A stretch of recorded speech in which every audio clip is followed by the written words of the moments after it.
बात सीधा उत्तर प्रदेश की करते हैं, योगी आदित्यनाथ की करते हैं, जिन्होंने आज उत्तर प्रदेश विधानसभा में अपने राजनीतिक विरोधियों पर चुन चुन कर उनको जवाब दिया। यूपी के माफिया से लेकर जमीन कब्जा करने वालों तक और छांगू जैसे धर्मांतरण गैंग के लिए सीधा और सटीक संदेश दिया। सबसे पहले सुनाता हूं आपको कि आज क्या हुआ विधानसभा।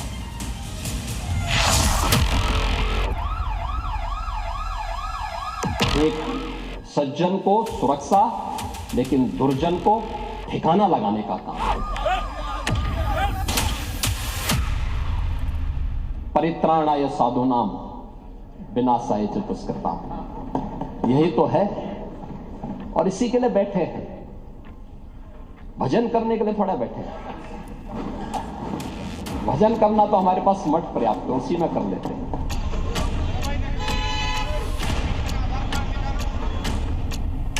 हर बेटी, हर व्यापारी अपने आप को सुरक्षित महसूस करे।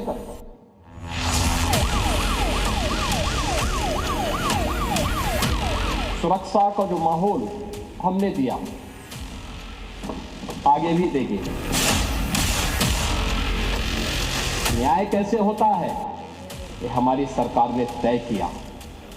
बेटी उस पक्ष की होगी, इस पक्ष की होगी, उसको न्याय मिलेगा, हर हाल में न्याय मिलेगा।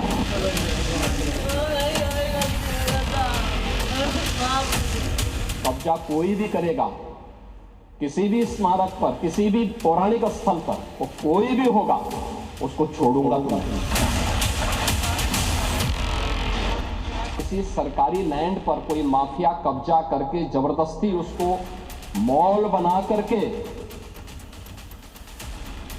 या कोई वसूली का अड्डा बना करके उसके माध्यम से अनैतिक और अवैध गतिविधियों का संचालन करके कोई छांगुर जैसा व्यक्ति वहां पे अनैतिक गतिविधियों का संचालन करेगा तो उसमें बुलडोजर भी चलेगा, उसको भी कोई रोक नहीं सकता। लेकिन सीएम योगी आदित्यनाथ ने जो कहा वो जमीन पर कैसे उतर रहा है, अब मैं दिखाता हूं आपको शामली की तस्वीर। शामली में जहां जमीन पर और उस पर दुकान और मकान बनाएंगे कब्जा कर, लेकिन आरोप है कि वक्फ की जिस जमीन पर दावा किया जा रहा है वो जमीन सरकारी है। ये तस्वीरें मेरे पीछे जो आप देख रहे हैं, इन तस्वीरों में सरकारी जमीन पर जमे कब्जा गैंग के पूरे नेटवर्क की पोल खोल दी। लेकिन योगी सरकार ने साफ किया कि वक्फ हो या कोई और हो, कोई कानून से ऊपर नहीं।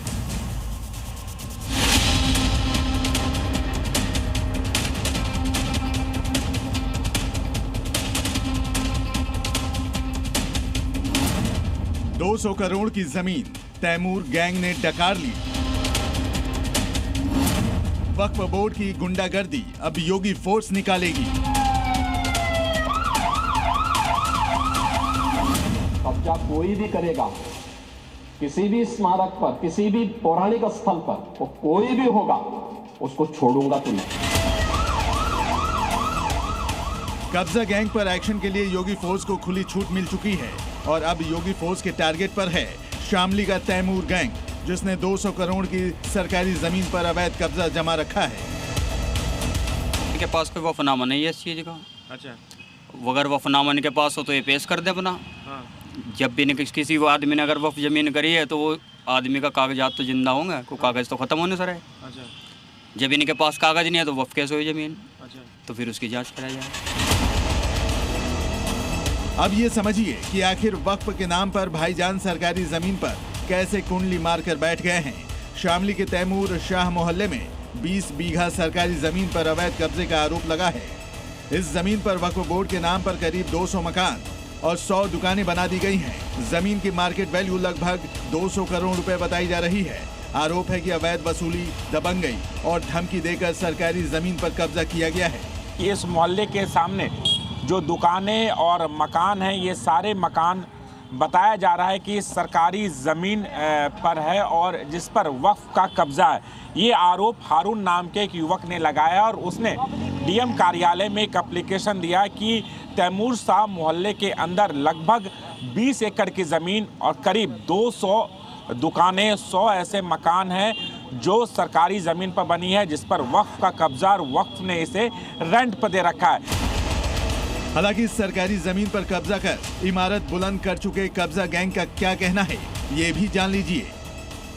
उसके पास में अगर कोई ऐसा सबूत है तो वो पेश करे। वक्फ जो है वक्फी ज़मीन है, वो वक्फ में दर्ज है नंबर इसका। अच्छा। 398 नंबर है। और वक्फ का नंबर है इसमें? जी जी, वक्फ का नंबर है। और हमारे पास और भी सब डॉक्यूमेंट है इसके, कसरा खतौन नहीं है, सब है। ये उसका एक अपना एक ख्याल है, ऐसा कुछ नहीं है। जब उसके ऊपर ये दबाव डाला गया किराए के मामले में, किराया तुमसे लेना है, तो उसने किराया ना दे के और तरीके से मुतवल्ली साहब को इस बारे में टॉर्चर किया। जाहिर है विवाद बड़ा है, लिहाजा इस मामले की प्रशासन से निष्पक्ष जांच और आरोपियों पर सख्त कार्रवाई की मांग हो रही है। मेरे पास एक हारून नाम के व्यक्ति ने शिकायत के माध्यम से बताया कि कोई सरकारी ज़मीन है जिस पे वक्फ बोर्ड द्वारा कब्जा किया गया है, जिसकी जांच मैंने संबंधित एसडीएम को दी है और जांच आ जाने के बाद से जो नियमानुसार होगा उस पर आवश्यक कार्रवाई की जाएगी। ये तो तय है कि बात निकली है तो दूर तक जाएगी, और अगर जमीन सरकारी निकलती है तो फिर बाबा का बुलडोजर भी तैयार है, क्योंकि यूपी में अतिक्रमण किया तो बुलडोजर एक्शन होकर रहेगा।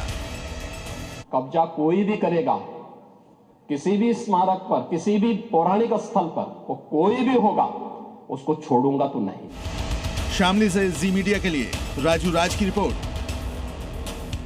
अब आपको यूपी के एक्शन की एक और तस्वीर दिखाता हूं। शहर बदला है, शहर इस बार बरेली, जहां सीएम योगी दंगाइयों का एक एक करके इलाज कर रहे हैं। बरेली हिंसा की साजिश में जिनका हाथ था, दंगे की प्लानिंग में जो जगहें शामिल थी, उन पर भी बुलडोजर एक्शन हो रहा है। मेरे पीछे जरा देखिए, ये वाजिद बेग की इमारत है, उसका बारात घर है। वाजिद बेग जो कि तौकीर रजा का करीबी था, उसको जमींदोज किया गया क्योंकि इसी जगह पर हिंसा की पूरी प्लानिंग की गई।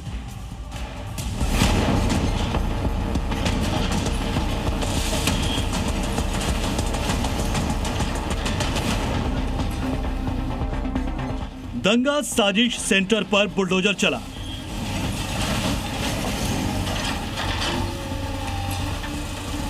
भड़काऊ तौकीर के करीबी का बारात घर गिरा।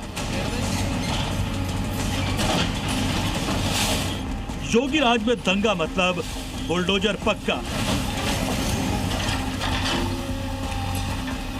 क्योंकि सीएम योगी आदित्यनाथ को पता है दंगाइयों, अपराधियों और बदमाशों से कैसे निपटना है। तभी तो बरेली हिंसा में एक एक आरोपी के घर पर बाबा का बुलडोजर पहुंच रहा है और चुन चुनकर हिसाब हो रहा है। ये बारात घर बरेली के फरीदपुर चौधरी इलाके में बना है। वाजिद बेग के इस मैरिज हॉल को जमींदोज करने के लिए पोकलैंड मशीन के साथ साथ 3 बुलडोजर भी लगाए गए। इस बारात घर को 8 अक्टूबर को ही सील कर दिया गया था। बरेली हिंसा मामले में मुख्य आरोपी मौलाना तौकीर रजा के करीबियों पर शिकंजा कसना शुरू हो गया है। ये आज जो आप तस्वीरें देख रहे हैं, ये बारात घर की है और आपको बता दें कि ये वाजिद बेग की जो मैरिज हॉल है, वाजिद बेग का जो उसका करीबी था मौलाना का, और प्रशासन जो है बरेली का वो यहाँ पर अब पहुंचा है और इस पूरे बारात घर को जो है वो गिरा रहे हैं। आपको बता दें कि बरेली हिंसा का आरोपी वाजिद बेग 26 सितंबर की घटना के बाद से फरार है। बताया जाता है कि इसी बारात घर में तौकीर ने 26 सितंबर को बड़ी मीटिंग की थी, जिसमें सैकड़ों लोग शामिल हुए थे। आरोप है कि इसी मीटिंग में बरेली में दंगा कराने की साजिश रची गई थी। पुलिस को इस मीटिंग का वीडियो भी मिला है। वाजिद बेग के भाई आबिद बेग ने बताया कि करीब 8 महीने पहले इस मैरिज हॉल का निर्माण कराया गया था, जिसमें करोड़ों रुपए लगाए गए, लेकिन उन्हें ये नहीं मालूम कि अगर दंगे की साजिश आलीशान महल में भी होगी तो योगी उसे भी मिट्टी में मिला देंगे। Bureau report, C media. अब आपने देखा कि कैसे माफियाओं पर, कैसे अवैध कब्जाधारियों पर, कैसे बदमाशों पर उत्तर प्रदेश में एक्शन हो रहा है। अब अगला कदम किस पर है? अगला एक्शन होगा उत्तर प्रदेश के अंदर घुसपैठियों पर। घुसपैठियों की संपूर्ण सफाई अभियान उत्तर प्रदेश में चल रहा है। दिन में अवैध बस्ती में तलाशी होती है, रात के समय भी घुसपैठियों को पकड़ने के लिए ऑपरेशन टॉर्च जारी है। मकसद है सिर्फ एक कि उत्तर प्रदेश के अंदर एक एक घुसपैठी की पहचान कर हिंदुस्तान की सीमा से बाहर कर।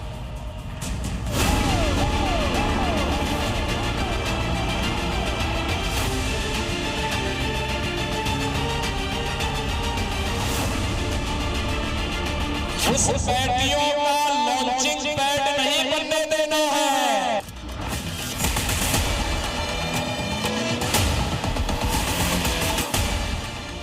बांग्लादेशी या रोहिंग्या छूट न पाए एक भी घुसपैठ।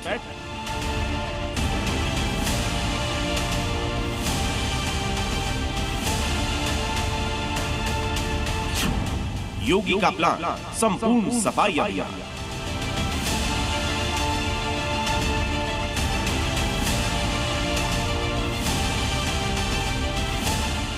उत्तर प्रदेश के मुख्यमंत्री योगी आदित्यनाथ और उनकी फोर्स फुल एक्शन मोड में है। उनका निशाना यूपी के घुसपैठियों पर है। योगी ने आदेश दिया है कि यूपी में एक भी घुसपैठिया बचना नहीं चाहिए। लिहाजा यूपी के शहरों में दिन को बांग्लादेशी और रोहिंग्या के खिलाफ सर्च अभियान चलाया जा रहा है, तो रात में इनकी तलाशी में ऑपरेशन टॉर्च चलाया जा रहा है, जिसका मकसद है हर हाल में घुसपैठियों को दबोचना।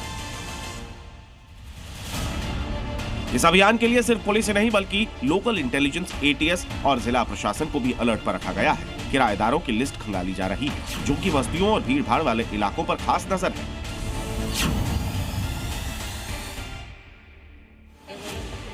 ऑपरेशन टॉर्च के जरिए वाराणसी में मेगा सर्च अभियान चलाया जा रहा है।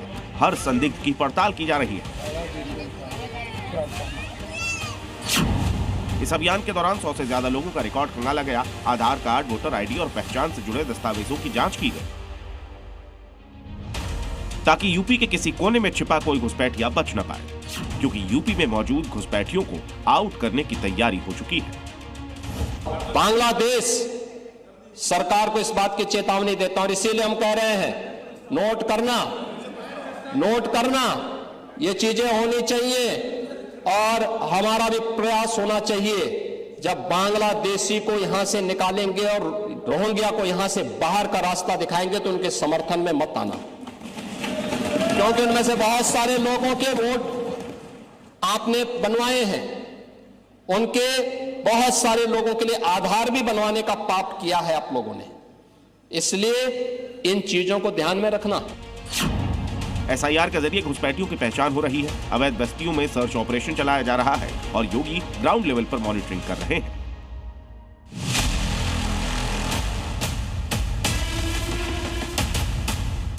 ये जो ऑपरेशन टॉर्च है उसको लेकर सीएम योगी की मंशा एकदम साफ है कि जिस तरीके से 2027 में चुनाव आने वाले हैं, एसआईआर की लगातार प्रक्रिया हो रही है, उसको लेकर कि कोई भी बाहर का आदमी जो घुसपैठियों के जरिए और जो बांग्लादेशी है उसका कोई भी नकली आधार कार्ड जो है वेरिफिकेशन ना हुआ हो, नकली आधार कार्ड ना बना हो, जिससे कि 2027 में होने वाले जो चुनाव है वो पूरी तरीके से पारदर्शी हो और सही तरीके से पूरी तरीके से चुनाव जो है वो यहाँ पर करवाया जाए। योगी का प्लान साफ है, रणनीति सख्त है और इरादा अटल। यूपी को सुरक्षित बनाना है और इसके लिए संपूर्ण सफाई अभियान जारी है। ब्यूरो रिपोर्ट, जी मीडिया। और बात यूपी में योगी के एक और एक्शन की। मदरसों को मिले असीमित अधिकारों पर नकेल डालने, उन पर स्ट्राइक करने। अखिलेश यादव की सरकार में 2016 में एक विधेयक, एक बिल लाने की कोशिश की गई जिसमें कहा गया कि मदरसे के जितने टीचर्स हैं, जितने शिक्षक हैं, जितने कार्यकर्ता हैं, उनके ऊपर कोई जांच नहीं होगी, वो कानून के दायरे से बाहर हो जाएंगे। राज्यपाल के पास गया, राज्यपाल को आपत्ति थी, राष्ट्रपति के पास भेजा गया, 17 में सरकार बदल गई, बिल अटका रह गया और अब उसी विधेयक को योगी सरकार ने खारिज कर दिया।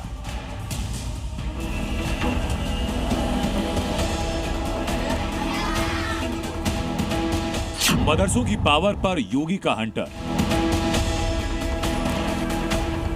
मदरसा टीचर्स की सुरक्षा कवच पर चोट। क्राइम के खिलाफ जीरो टॉलरेंस वाली योगी सरकार ने मदरसे वालों को बचाने वाले विधेयक को रद्द कर दिया। ये विधेयक अखिलेश सरकार में मंजूर हुआ, यानी अब यूपी में मदरसे का कोई टीचर या कर्मचारी जुर्म करता है तो उसके खिलाफ पुलिस एफआईआर दर्ज करेगी, एक्शन लेगी। इस विधेयक में मदरसों को असीमित अधिकार थे। इस विधेयक के प्रावधानों की वजह से किसी भी मदरसा शिक्षक या कर्मचारी के खिलाफ न तो जांच हो सकती थी, न पुलिस एक्शन हो सकता था। अब इस विधेयक के वापस होने से सामान्य कानूनी प्रावधान सभी मदरसों पर लागू होंगे, यानी जुर्म किया तो सीधा योगी फोर्स उठाएगी। योगी सरकार के सेक्शन से मदरसों के टीचर खौफ में, बिल में संशोधन की मांग कर रहे हैं। इस विधेयक को कल सीएम योगी ने कैबिनेट में कैंसिल कर दिया है और अब हमारे साथ जो मदरसे में जहां हम पहुंचे हैं वहां पे टीचर्स हैं, काफी लंबे समय से ये लोग यहाँ पे पढ़ाते हैं। इन्हीं से बात कर लेते हैं कि इन शिक्षकों का क्या कहना है। इसको इग्नोर नहीं करना चाहिए, ना ही मुस्तरद करना चाहिए, ना इसको रद्द करना चाहिए, बल्कि उसके ऊपर सोच विचार होना चाहिए, बाकायदा बैठक होना चाहिए। जो हो सकता है हम लोगों का अमल उस पर करेंगे भी और जो मामला है रद्द अमल का, अब उस पर हम लोग क्या बोल सकते हैं? कानून में अगर दिक्कत आ रही तो उस पर जो है उनको ढंग से सोचना चाहिए। एक बैग जो है इस कानून को खत्म करना ये दुरुस्त नहीं है। दरअसल अखिलेश सरकार ने 2016 में विधेयक पारित किया, लेकिन तत्कालीन राज्यपाल राम नाईक ने बिल पर आपत्ति जताई, इसे राष्ट्रपति के पास भेजा। तर्क ये कि विधेयक संविधान के दायरे में नहीं आता, जिसकी वजह से विधेयक तब लागू नहीं हो पाया और 2017 में सरकार बदली। लेकिन अब योगी सरकार ने इस बिल को बदल दिया। जुर्म करने वाले मदरसा टीचर्स को बचाने वाले विवादित विधेयक को वापस होते ही सियासत तेज हुई। बीजेपी और सपा आमने सामने आए। समाजवादी पार्टी अगर देश और प्रदेश के विरुद्ध कोई कार्य करेगी और उसका अध्ययन करने के बाद ये समझ में आया कि यह सही नहीं है, तो उस पर निर्णय लेती है सरकार, और निर्णय लिया है। सरकार बचने का प्रयास कर रही है और सरकार पूरी तौर पर आज ऐसे घोटालेबाजों के साथ खड़ी है जो लगातार पीडीएस समाज को हाशिए पर लाने का काम कर रहे हैं। यूपी में अगले साल पंचायत चुनाव है। 2027 में विधानसभा की सियासी जंग है, लेकिन उसके पहले योगी सरकार फुल एक्शन में है। जो मदरसा टीचर्स हैं उनका ये कहना है कि उनका मानना है कि ये जो बिल है इसमें कुछ संशोधन करना चाहिए था, कैंसिल नहीं करना चाहिए था, और अगर ज़रूरत पड़े तो जो उलेमा है उनसे उनकी राय लेकर इसमें संशोधन किया जाना चाहिए, और जो लंबे समय से जो चीज़ें चली आ रही थी उसको ऐसे ही रहने देना चाहिए था। कैमरामैन समीर कनकी के साथ प्रीति श्रीवास्तव, जी मीडिया, बलरामपुर। तो वहीं यूपी के फतेहपुर में मकबरे के बाद अब एक मजार को तोड़ा गया। बजरंग दल के कार्यकर्ताओं ने कई समर्थकों के साथ 100 साल पुरानी एक मजार को मलबे में तब्दील किया। वीडियो सामने आया, मामला लगातार गर्मा गया और मामला सामने आने के बाद अब पुलिस ने केस दर्ज किया और मजार तोड़ने के आरोप में नरेंद्र नाम के युवक को गिरफ्तार किया, जो हिंदू नेता होने का दावा ठोक रहा था।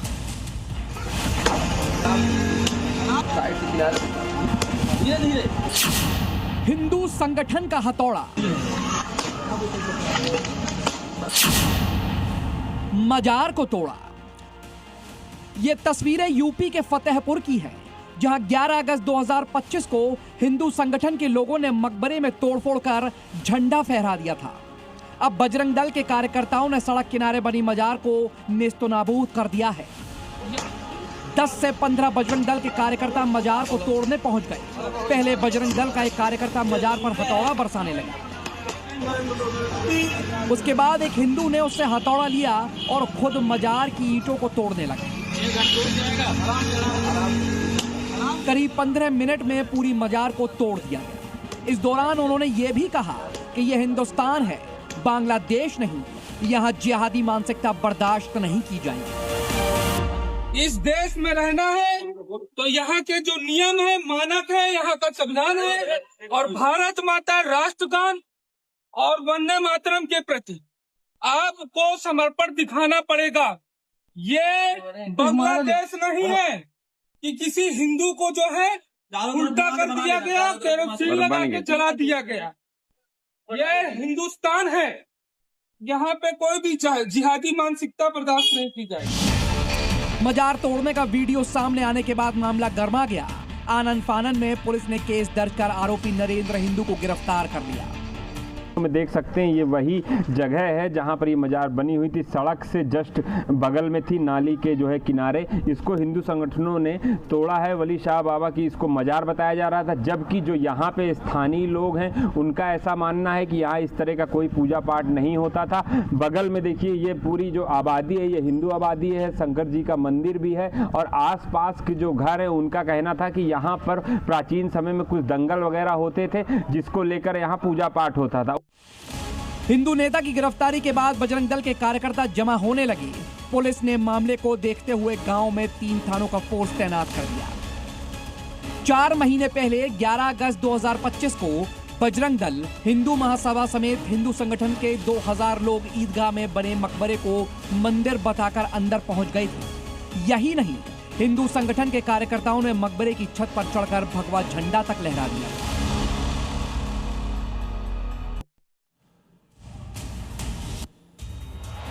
और अब उत्तर प्रदेश की राजनीति से एक ऐसी खबर जिस पर हलचल मची हुई।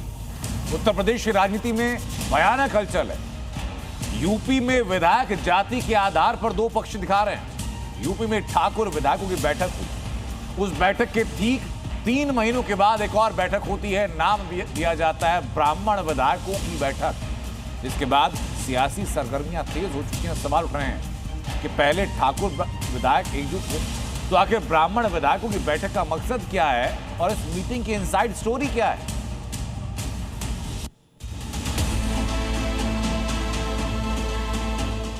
यूपी में ठाकुरों के बाद अब ब्राह्मण विधायकों की बैठक। 40 ब्राह्मण विधायकों का मंथन, क्या था मिशन? इन तस्वीरों ने यूपी में सियासी सरगर्मी बढ़ा दी है। मंगलवार का दिन शाम का वक्त कुशीनगर विधायक पीएन पाठक के लखनऊ आवास पर पूर्वांचल बुंदेलखंड के 40 से 50 ब्राह्मण विधायक जमा हुए। कुछ विधान परिषद के सदस्य भी इस मीटिंग में मौजूद रहे।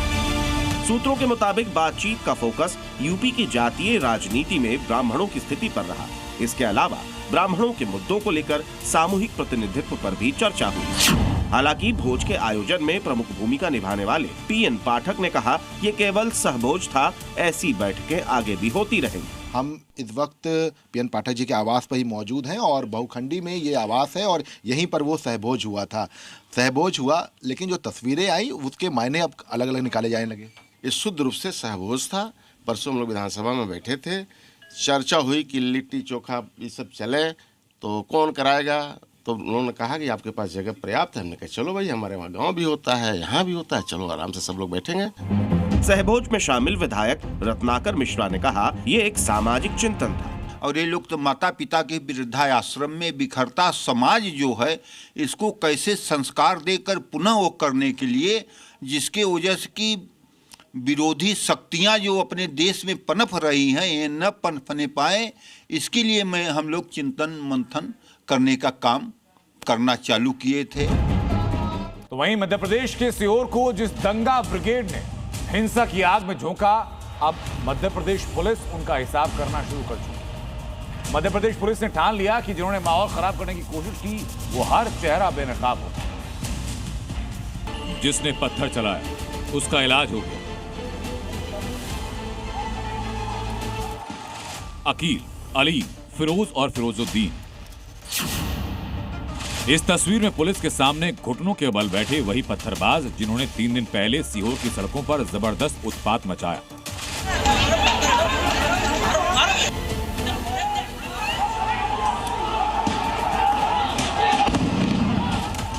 मगर अब सीहोर को सुलगाने वाला एक भी दंगाई मोहन फोर्स के शिकंजे से नहीं बचे। सीहोर में दंगे की साजिश रचने वाले एक उपद्रवी को पुलिस दबोच रही। 21 दिसंबर को करणी सेना के कार्यकर्ताओं पर हमले को लेकर पुलिस ने 4 आरोपियों को गिरफ्तार किया। पुलिस ने मौके पर लगे सीसीटीवी और मोबाइल वीडियो फुटेज के आधार पर आरोपियों की पहचान की। हालांकि सीहोर हिंसा के कई आरोपी फरार हैं। फिर पत्थर चला रही है, फिर पत्थर चलाया वापस से। जिनकी गिरफ्तारी के लिए पुलिस की टीम लगातार दबिश दे रही है। इसी बीच सीहोर पत्थरबाजी का नया वीडियो सामने आया जिसमें दर्जनों दंगाई शामिल हैं। ये पत्थर जय श्री राम के नारे लगाते करणी सेना के कार्यकर्ताओं पर फेंके जा रहे हैं। पत्थर फेंकने वाले हिंदुओं को चुन चुन कर निशाना बना रहे हैं। इस भीड़ को देखिए, मुंह पर नकाब बांधे पत्थर बरसा रहे हैं, हाथों में लाठी डंडे हैं। इस उन्मादी भीड़ पर बुलडोजर एक्शन की डिमांड। योगी जी का बुलडोजर जो उत्तर प्रदेश में चलता है, मोहन जी का बुलडोजर मध्य प्रदेश में चलना चाहिए। कोई तक ऐसी हरकत ना करे, अगली बार इस बार यहाँ पे बुलडोजर चलना ही चाहिए। कौन है पत्थर? क्योंकि आस्था में पूरा सिमी का आतंक और सिमी का माहौल, सिमी के गुर्गे यहाँ पर पैदा हुए हैं। सिमी के लोग हैं, ये सिमी के लोग हैं, पूरा सिमी के। दरअसल 21 दिसंबर को मध्य प्रदेश का सीहोर सुलगा था। करणी सेना के जय श्री राम के नारे से भड़के भाईजान के गैंग ने पत्थरों की बारिश की थी और गाड़ियों को भी निशाना बनाया था। लेकिन सीएम मोहन यादव ने साफ किया कि कोई भी कानून से ऊपर नहीं। और कोई कानून हाथ में लेगा तो हमारी सरकार बर्दाश्त नहीं करेगी। अब मध्य प्रदेश पुलिस हर सच का पता चला रही है और हिंसा के लिए उठे हर हाथ के लिए हथकड़ी तैयार है और दंगाइयों का बुलडोजर से भी हिसाब होगा। ब्यूरो रिपोर्ट, जी मीडिया। और अब मध्य प्रदेश के भाईजान में सेंटा के खौफ के बाद जो कट्टरपंथी धोखे, लालच और पहला फुसला का धर्मांतरण का खेल खेलते रहे, आज वही धर्मांतरण के शब्द से डर रहे हैं। जैसे क्रिसमस से ठीक पहले भोपाल में मौलवियों ने अभियान शुरू किया, जिसमें मदरसों के बच्चों की सेंटा और नए साल के जश्न से दूर रहने की तालीम दी जा रही है। क्रिसमस त्योहार को इस्लाम के लिए खतरा बताया जा रहा है। रिपोर्ट जरा देखिए।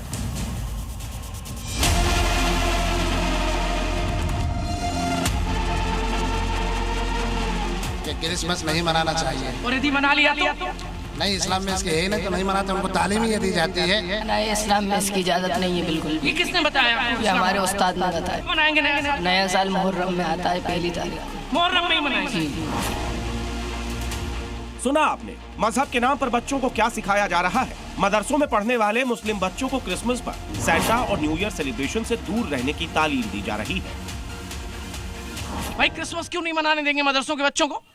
क्रिसमस में जो है एक मगरिबियत आती है, यहूद नसारा ईसाइयों का एक अमल है, और ईसाई जो अपने अमल करते हैं वह हमारे मजहब के खिलाफ जाता है। क्रिसमस नहीं मनाना चाहिए, और यदि मना लिया तो नहीं, इस्लाम में इसके है ही नहीं तो नहीं मनाते, उनको तालीम ही दी जाती है, उनको ये यहाँ पर तालीम ही दी जाती है। तो क्रिसमस और नए साल से दिक्कत क्या है इस्लाम को? नहीं, इस्लाम में इसके कोई वो नहीं है ना। नहीं है। उनके मुख्तलिफ अपने एक त्यौहार हैं, इस्लाम के अंदर भी त्यौहार हैं।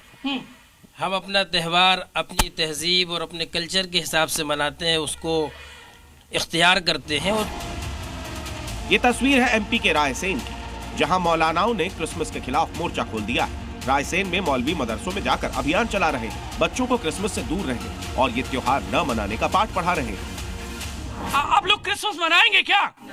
नहीं मनाएंगे। ये दिक्कत क्या है भाई? क्रिसमस मना लोगे तो क्या नहीं मनाओगे? मनाए, इस्लाम में इसकी इजाजत नहीं है बिल्कुल भी। ये किसने बताया आपको? ये हमारे उस्ताद ने बताया। ये उस्ताद ने बताया? इनकी बात मान लेंगे? जी।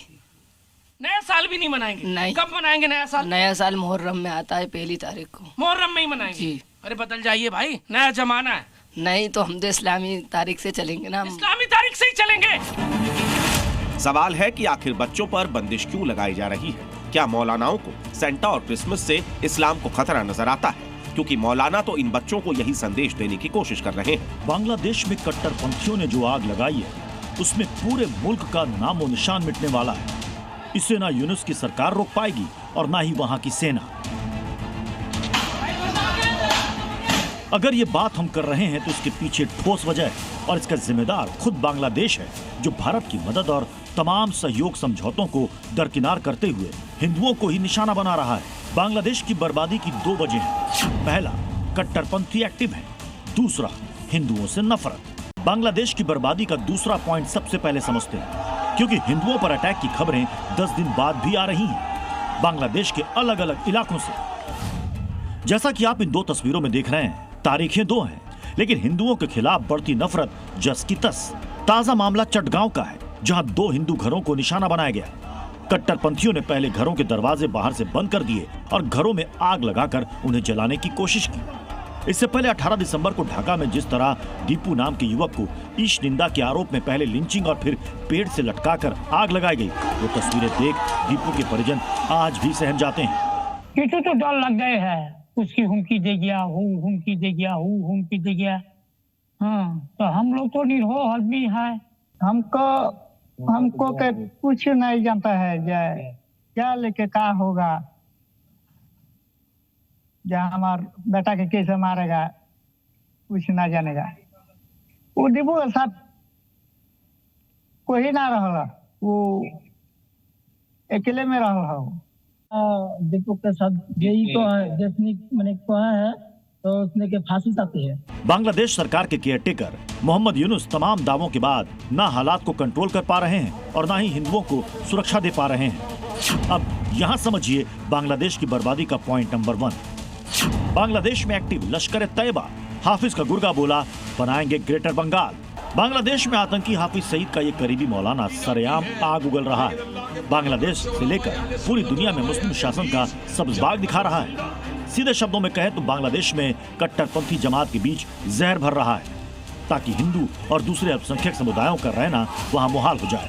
जिस मुल्क में ऐसा मौलाना एक्टिव हो, अल्लाह और इस्लाम के नाम पर ऐसे जहर बो रहा हो, उस मुल्क का हश्र क्या होगा ये बताने की जरूरत नहीं है। यह हाहाकार बांग्लादेश को दुनिया के नक्शे से मिटाने वाला है। ब्यूरो रिपोर्ट, जी मीडिया।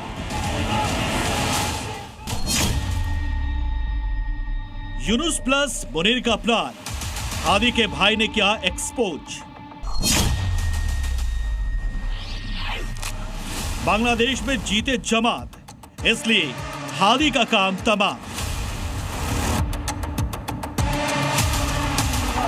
बांग्लादेश में हिंसा की जो आग भड़क रही है, उससे भड़काने वाला कोई और नहीं, बांग्लादेश के अंतरिम सरकार के मुखिया मोहम्मद यूनुस ही हैं। बांग्लादेश में जो कुछ भी हो रहा है वो पाकिस्तान की शह पर हो रहा है, आईएसआई के इशारे पर हो रहा है। अब तक तो यही पता चला था, लेकिन अब बर्निंग बांग्लादेश के पीछे सीधे सीधे मोहम्मद यूनुस का नाम सामने आया है। और अब मुल्ला मुनीर और यूनुस की कट्टरपंथी जोड़ी दुनिया के सामने एक्सपोज हो चुकी है, और उसे एक्सपोज करने वाला कोई और नहीं, शरीफ उमर हादी है, जो उस्मान हादी का भाई है। उस्मान हादी के भाई ने पूरी दुनिया के सामने यूनुस को बेनकाब कर दिया है।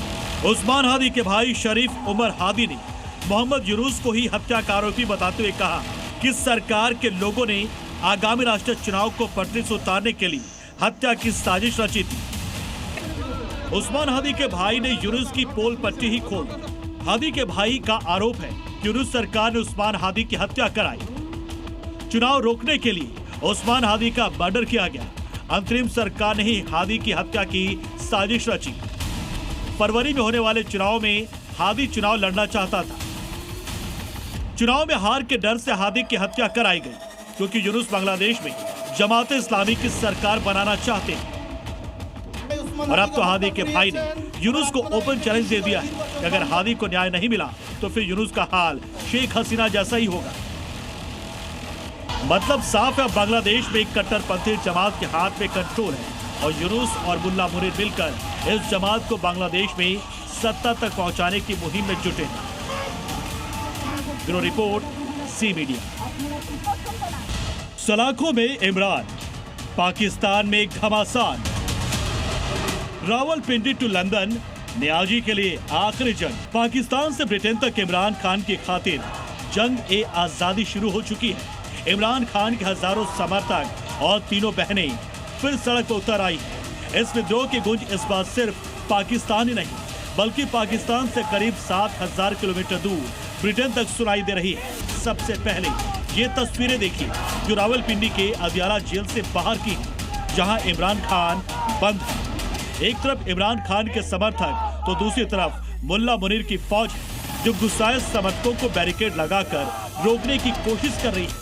लेकिन इमरान के समर्थक पीछे हटने को तैयार नहीं है, वो जेल तोड़ने पर आमादा है।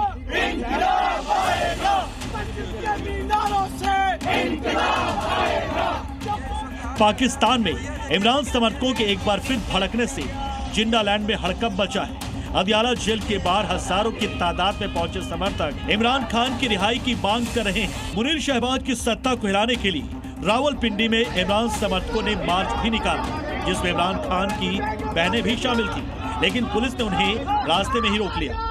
उधर ब्रिटेन में भी इमरान पर मुनीर के जुल्मों की गूंज सुनाई थी। लंदन में इमरान खान के समर्थकों ने पाकिस्तान हाई कमीशन के बाहर प्रदर्शन किया और शहबाज सरकार के खिलाफ नारेबाजी की। वहीं इमरान खान के बेटे भी पाकिस्तान लौटने की तैयारी में, जिससे इमरान की रिहाई की जंग और तेज हो सकती है और पाकिस्तान में गृहयुद्ध की आग भड़क सकती है। Bureau report, C media. Libya के आर्मी चीफ की एक रहस्यमयी हवाई हादसे में मौत हो, लेकिन इस हादसे को लेकर सवाल उठने लगे, क्योंकि पाकिस्तान और लीबिया के बीच हथियारों की डील की चर्चाएं तेज हैं। और सबसे चौंकाने वाली बात यह कि जिस वक्त यह हादसा हुआ उस वक्त पाकिस्तानी सेना प्रमुख आसिम मुनीर भी लीबिया में मौजूद थे। तो सिर्फ संयोग है या इसके पीछे कोई बड़ी साजिश? लीबिया के आर्मी चीफ का प्लेन आधी रात को कैसे क्रैश हुआ? ये कोई हादसा था या इसके पीछे थी कोई गहरी साजिश?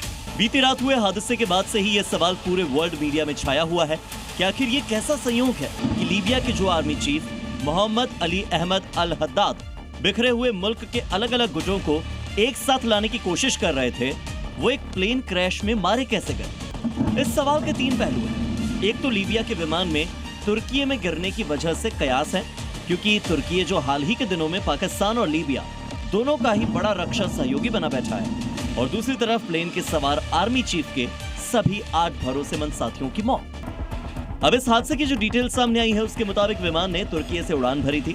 इसमें लीबियाई आर्मी चीफ समेत 8 लोगों की मौत हो चुकी है। विमान का मलबा अंकारा के पास मिला। अब तक की जानकारी के मुताबिक प्लेन टेक ऑफ के 30 मिनट बाद क्रैश हुआ और इसके पीछे वजह विमान में आई तकनीकी खराबी को माना जा रहा है। विमान हादसे की खबर के बाद जो सबसे चौंकाने वाली तस्वीर वायरल हो रही है वो है पाकिस्तान के defence chief field marshal Asim Munir. जब विमान हादसा हुआ उसके कुछ घंटे पहले ही आर्मी चीफ के एक विरोधी गुट के साथ डिफेंस डील कर रहा था आसिम मुनीर। अब आपको 2 तस्वीरें दिखाते हैं। 2 दिन पहले लीबिया पहुंचे पाकिस्तान के मुल्ला मुनीर ने लीबिया के साथ सैन्य डील की थी। लीबिया के आर्मी चीफ के विरोधी से मुलाकात की थी, इसके साथ हाथ मिलाया था और अब लीबिया के आर्मी चीफ का प्लेन क्रैश हो गया जिसमें उनकी मौत हो गई।